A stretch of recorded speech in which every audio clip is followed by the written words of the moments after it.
기도하시겠습니다. 하나님 아버지 감사합니다. 너무나도 귀한 우리 성도님들 한 주간을 마무리하며 다시 말씀의 자리로 불러주시니 참으로 감사드립니다. 하나님 이 시간 말씀이 선포될 때 성령 하나님께서 함께하여 주셔서 우리 모든 성도님들과 제가 하나님의 말씀 듣는 귀한 시간 되게 하여 주시고 말씀이 우리의 심령 가운데 새겨지고 말씀이 우리의 모든 삶을 굳게 하는 귀한 은혜의 시간 될 수 있도록 인도하여 주옵소서. 우리의 모든 분주한 마음들, 아버지 우리의 생각을 꽉 차고 있는 아버지 여러 가지 삶의 염려들, 근심들 다 이 시간 내려놓게 하여 주시고 하나님의 말씀에 집중하는 온전한 시간 되게 하여 주옵소서. 우리 주님 예수님의 이름으로 기도합니다. 아멘. 우리 하나님께서는 하나님의 일을 감당하실 때 하나님의 사람을 세우십니다. 이 세상 가운데서 사람을 통하여 일하시는 것이 바로 우리 하나님의 방법입니다.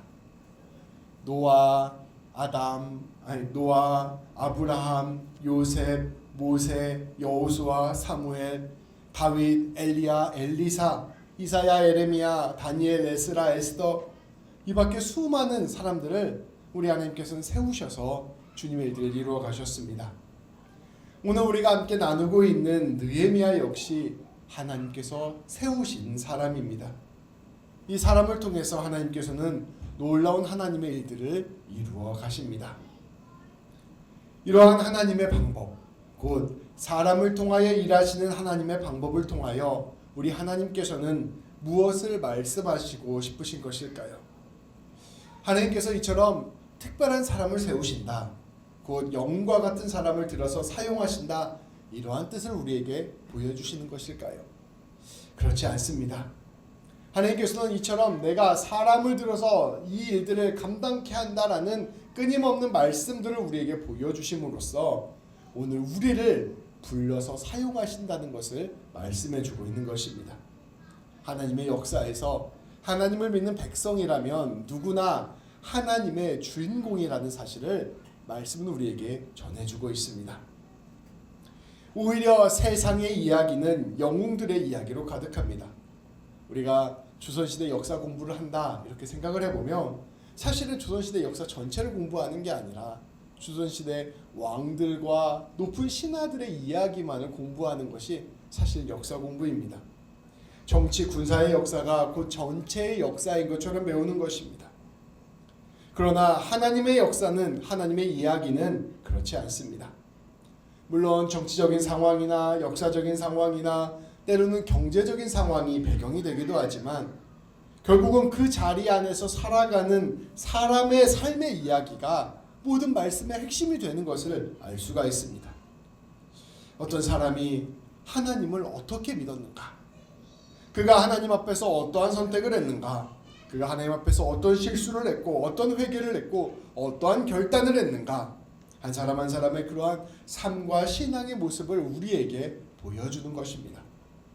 그렇게 한 사람 한 사람의 삶을 통하여 하나님 백성의 이야기를 담아내고 하나님 백성의 전체의 역사를 설명하고 있는 것입니다.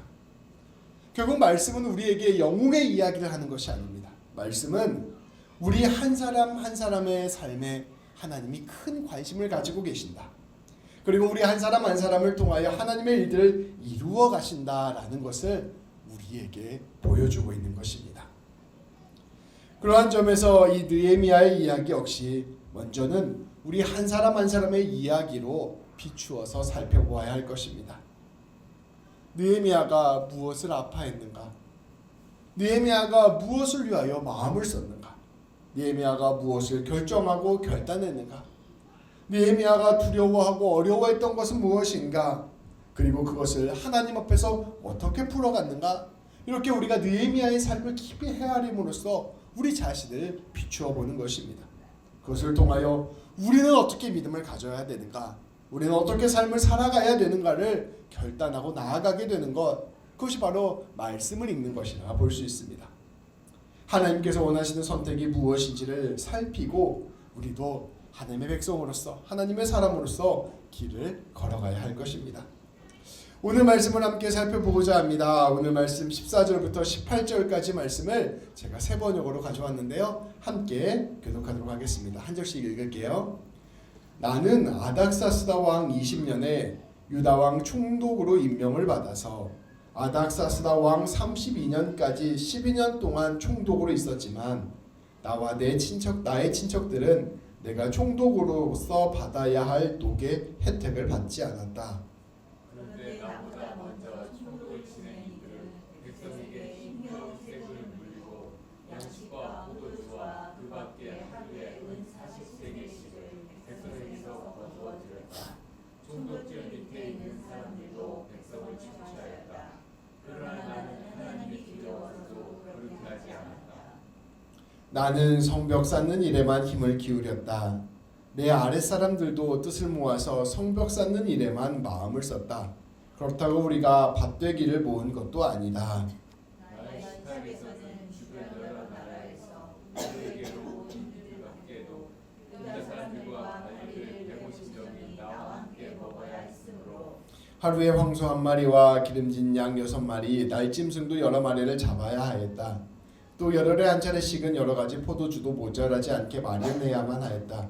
그런데 내가 총독으로서 마땅히 받아야 할 독까지 요구하였다면 백성에게 얼마나 큰 짐이 되었겠는가. 아멘. 느헤미야의 삶을 살펴보면 이 느헤미야의 모든 선택에서는 크게 두 가지의 핵심 가치가 있었습니다. 이 느헤미야가 삶을 선택할 때 이 사람의 선택을 지탱하는 이 선택의 기준이 되는 핵심적인 두 가지 가치가 있었어요. 하나는 하나님의 뜻을 헤아리는 것입니다. 우리가 느헤미야 말씀을 처음 시작할 때 느헤미야는 기도하는 사람이라는 걸 함께 나누었습니다. 느헤미야는 날마다 기도하면서 하나님의 뜻이 무엇인지를 구했던 사람입니다. 크게는 이 역사 속에서 하나님께서 원하시는 것이 무엇인지를 구했고, 또 작게는 내 일상의 선택 속에서 하나님께서 원하시는 것이 무엇인지를 구했습니다. 말 그대로 기도의 사람이었어요. 내 모든 삶의 주파수를 하나님께 맞추고 살아가는 것이 바로 느헤미야의 삶이고 핵심적인 가치였습니다.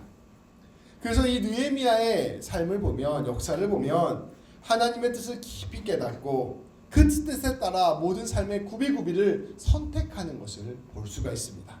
첫 번째로 하나님의 뜻을 헤아리는 삶을 살았던 것입니다. 두 번째로 느헤미야의 마음의 핵심적인 가치, 두 번째로는 바로 동족 이스라엘 백성들을 사랑하는 것이었습니다.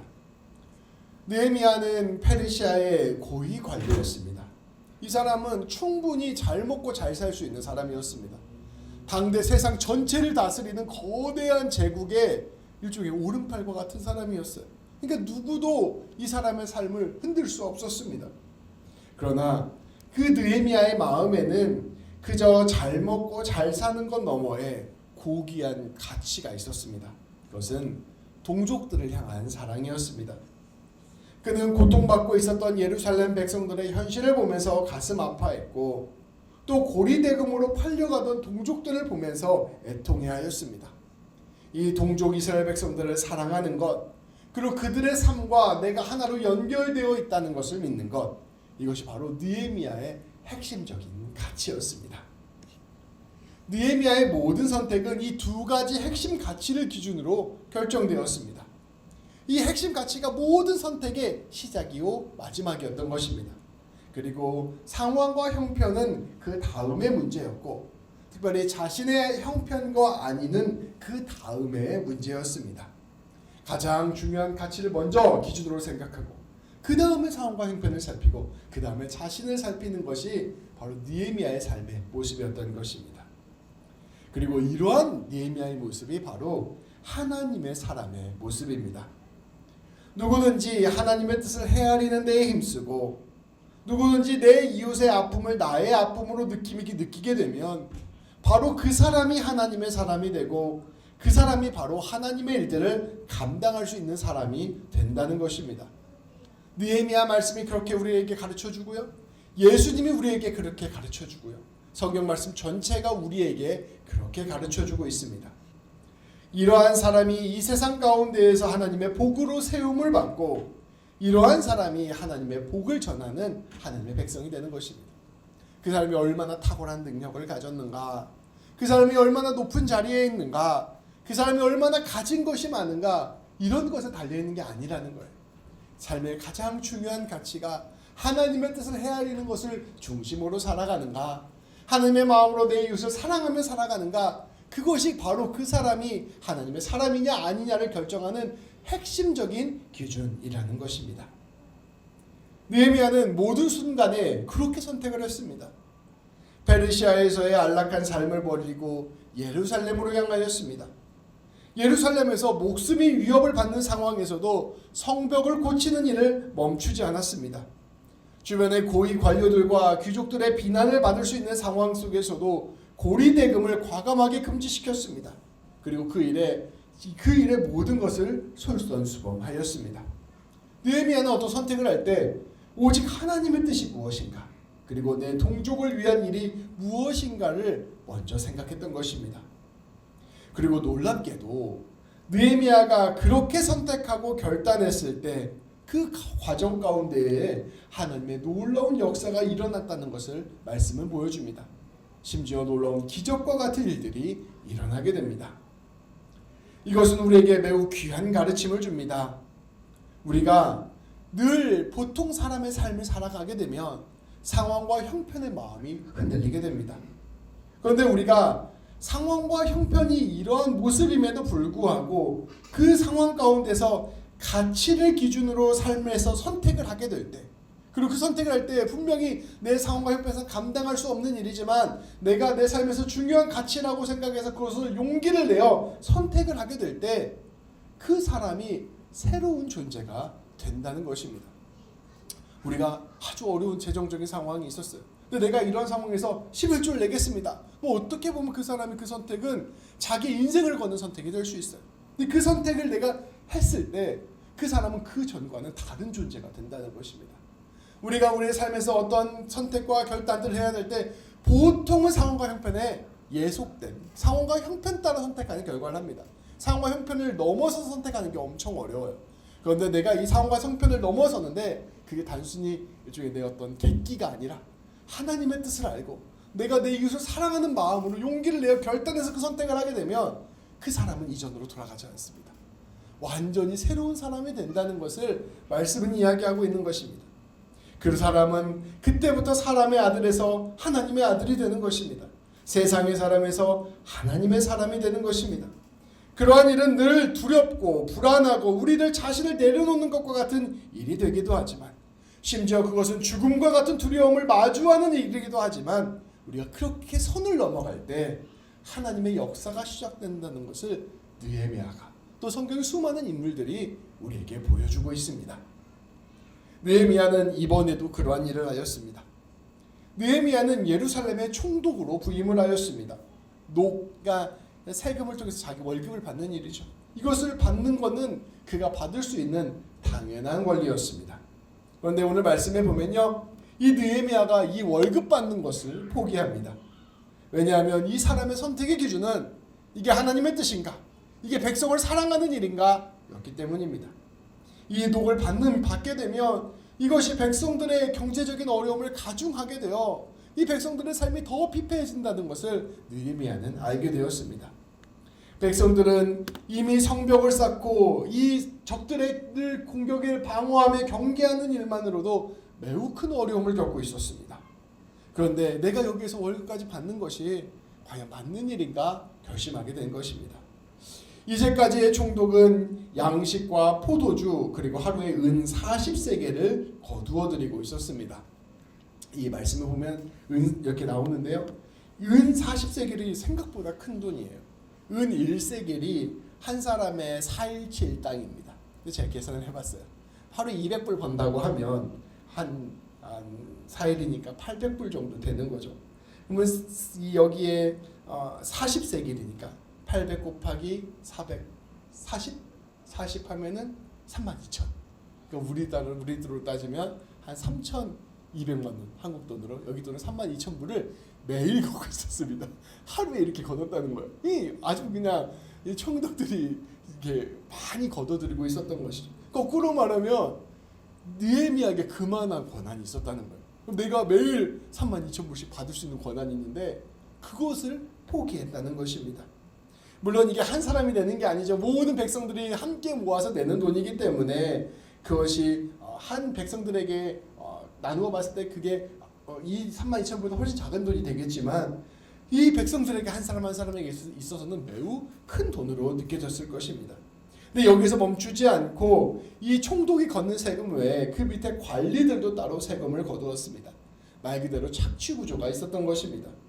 느헤미야는 하나님을 두려워하는 사람이었습니다. 백성을 사랑하는 사람이었습니다. 그래서 그는 자신이 할 수 있는 이 당연한 권리를 포기하였습니다.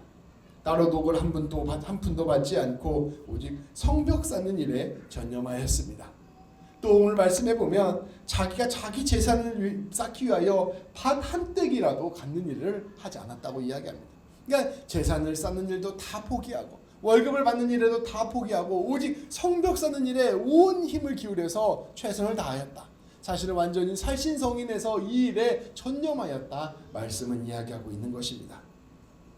근데 저는 이 말씀을 읽으면서 이것이 느헤미야에게 있어서는 그다지 힘든 일이 아니었을 것이라는 생각이 들었습니다. 왜냐하면 이 느헤미야의 삶을 쭉 보면 계속해서 자신의 핵심 가치를 지켜오던 사람이었기 때문입니다. 그가 이러한 사람이 될 수 있었던 것은 아마도 젊은 시절부터 무수히 많은 힘든 선택들을 해내었기 때문일 것입니다. 어린 시절에 자기의 것을 포기하고 내가 원하는 가치를 선택하는 것은 굉장히 어려운 일이에요. 근데 그 어려운 일을 하나하나 해나가다 보면 어느새 그 사람은 가치를 중심으로 살아갈 수 있는 거인이 되고, 그렇게 거인이 되고 난 뒤에는 이렇게 큰 일이 있어도 너무나 쉽게 그 일들을 감당하는 것을 우리는 말씀을 통하여 볼 수 있게 되는 것이죠.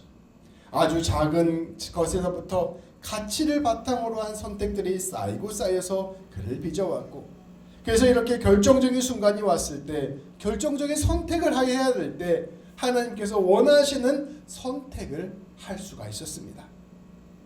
사실 느헤미야는 이미 자신이 먹는 식사만으로도 마음을 쓰고 있었습니다. 이방 사람들, 또 관리들, 이러한 사람들이 굉장히 많았던 거예요. 이 사람들이 먹는 음식만 해도 제법 되었습니다. 이를 위해서 황소 1마리, 양 6마리, 또 여러 가지 새들, 또 열흘에 한 번씩 포도주도 마련해야만 했습니다. 먹는 것만으로도 이렇게 세금이 많은데 내가 어떻게 녹까지 받을 수 있는가, 이런 생각을 하고 백성들에게 어떠한 짐도 지워주고 싶어 하지 않았습니다. 오늘 말씀의 마지막 고백 19절 말씀은 이 느헤미야의 핵심적인 가치관을 다시 한번 보여줍니다. 제가 봉독하겠습니다.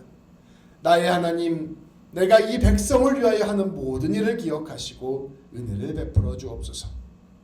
느헤미야는 이 모든 일이 바로 하나님의 뜻을 행하는 일이라 생각했습니다. 그리고 느헤미야는 이러한 하나님의 뜻을 행함으로 말미암아 하나님의 은혜를 자신에게 베풀어 주시기를 간구하였습니다. 여기서 말하는 하나님의 은혜는 무엇일까요? 이제 하나님, 내가 이만큼 헌신하고 이만큼 애썼으니 나를 이제 높이 세워주십시오, 이런 것일까요? 아니었을 것입니다. 이 사람은 이 하나님의 뜻을 행함으로 말미암아 하나님께서 도와주셔서 성벽을 온전히 재건하고 또 백성들이 하나님의 백성으로 온전히 서며 이제는 모든 백성들이 평안함과 기쁨 가운데서 살아가기를 원하는 것, 그러한 일들이 이루어지는 것이 바로 느헤미야가 원했던 하나님의 은혜였던 것입니다. 느헤미야는 그렇게 하나님의 뜻으로 행하는 사람으로 일어섰고 그렇게 하나님의 뜻을 이루어가는 사람이 되었습니다. 성도 여러분, 우리 모두는 이 느헤미야처럼 하나님의 일하심에 부르심을 받은 사람입니다. 우리 하나님께서는 특별한 사람을 쓰시지 않으십니다. 하나님께서는 그러나 하나님의 마음에 합한 자를 쓰십니다. 그 마음에 합한 자라는 것은 무엇일까? 그것은 그 마음의 뜻을 정한 사람입니다. 하나님, 내가 하나님의 뜻을 구하며 살겠습니다. 그리고 하나님의 뜻에 따라서 내 이웃을 사랑하며 살겠습니다. 그리고 내가 그 마음을 붙들고 나아갈 때 나에게 다가오는 선이 있으면 용기를 내어 하나님 믿고 한 걸음 내딛겠습니다. 결단한 사람들입니다.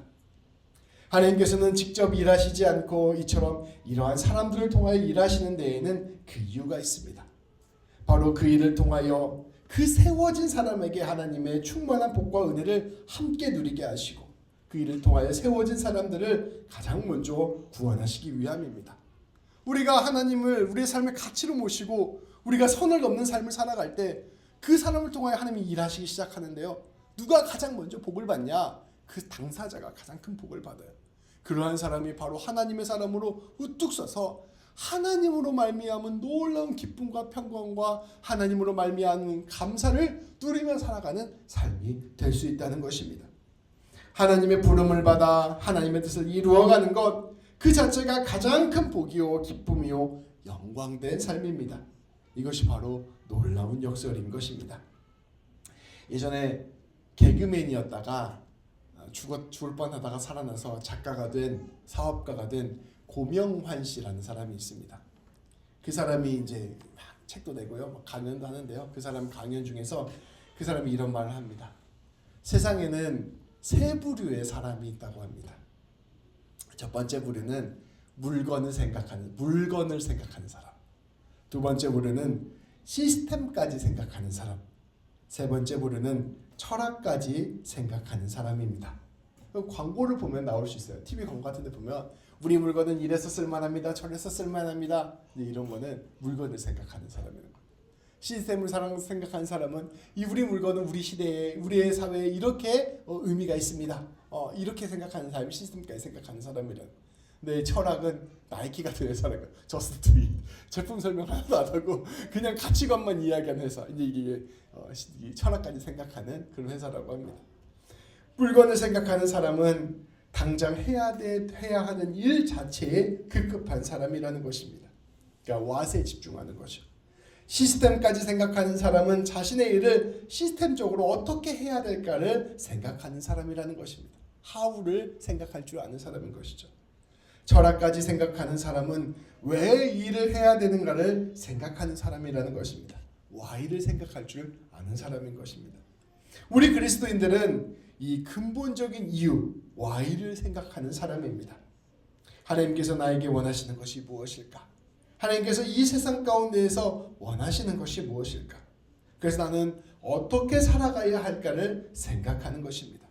그리고 순간순간 선택에서 주님의 뜻대로 선택하는 사람, 내 삶의 가장 근본적인 가치관에 비추어서 모든 삶을 선택하는 사람이 바로 하나님께서 세워가시는 사람이라는 것입니다. 그리스인 조르바라는 소설에 보면 이러한 명구가 나옵니다. 자신을 구하는 유일한 길은 남을 구하려고 애쓰는 것이다. 참된 가치에 헌신할 때 자연스럽게 하나님의 역사가 우리의 삶 가운데 드러나게 되고, 참된 가치에 헌신할 때 우리의 삶에는 우리가 계획하고 뜻하지 못했던 놀라운 일들이 펼쳐지며, 참된 가치에 헌신할 때 우리의 삶 가운데서 하나님의 기적이 일어나는 것입니다. 그것을 우리 주님께서는 이렇게 말씀하십니다. 먼저 그의 나라와 그의 의를 구할 때 너에게 모든 것을 더할 것이다. 우리는 이 말씀을 기억하고 내 삶의 근본을 무엇으로 두고 살아야 되는가, 내 삶에 무엇을 가치로 두고 살아야 되는가를 곰곰이 곱씹어야 할 것입니다. 오늘 말씀을 통하여 우리는 우리의 삶의 중심을 다시금 되돌아보아야 할 것입니다. 무엇에 헌신할까? 어떻게 살아가야 될까? 나를 이끄는 참된 가치가 무엇일까? 그리고 우리가 그 고민의 끝에서 주님을 바라보고 주님 따라가는 모든 성도님들 되시기를, 그래서 느헤미야처럼 사람을 살리고 생명을 살리는 복된 삶 살기를 주님의 이름으로 축복합니다. 기도하시겠습니다. 하나님, 너무나도 우리 귀한 성도님들 하나님의 놀라운 사랑과 은혜로 불러주시고 하나님의 마음 안에서 믿음의 결단을 할 수 있는 사람들로 세워주시니 참으로 감사드립니다. 하나님 앞에서 하나님께서 주신 것이라 자랑하며 자신의 것을 높이는 사람들은 많지만, 정작 하나님의 부르심 안에서 자신의 것을 내어놓고 십자가의 길을 한 걸음 내딛는 사람은 너무나 적은 것이 우리의 현실임을 고백합니다. 하나님, 우리가 날마다 주님의 사랑을 깊이 알고 날마다 주의 은혜 가운데 사로잡히며 날마다 주님의 뜻을 깨달아서 용기를 내어 내가 할 수 있는 자리에서 주님이 원하시는 결단의 사랑을 사는 우리 모두가 될 수 있도록 인도하여 주옵소서. 우리가 우리의 것들을 주님께 내어드리며 나아갈 때 우리 하나님께서 그 작은 보리떡 5개와 물고기 2마리로 5,000명을 먹이시는 것을 우리가 온전히 경험할 수 있도록 인도하여 주시고, 날마다 주님 붙들고 나아감으로 말미암아 우리의 모든 삶이 하나님의 기적으로 가득 채워지는 귀한 삶 될 수 있도록 인도하여 주옵소서. 하나님, 아브라함을 통하여 이삭과 야곱과 요셉을 통하여 이스라엘 백성들을 통하여 수많은 사람들을 살리셨던 것처럼 하나님, 우리 귀한 성도님들을 믿음의 거장으로 세워주셔서 우리 성도님들을 통하여 하나님의 나라가 충만하게 임하게 되는 귀한 역사를 날마다 이루어 주옵소서. 우리 주님 예수님의 이름으로 기도합니다. 아멘.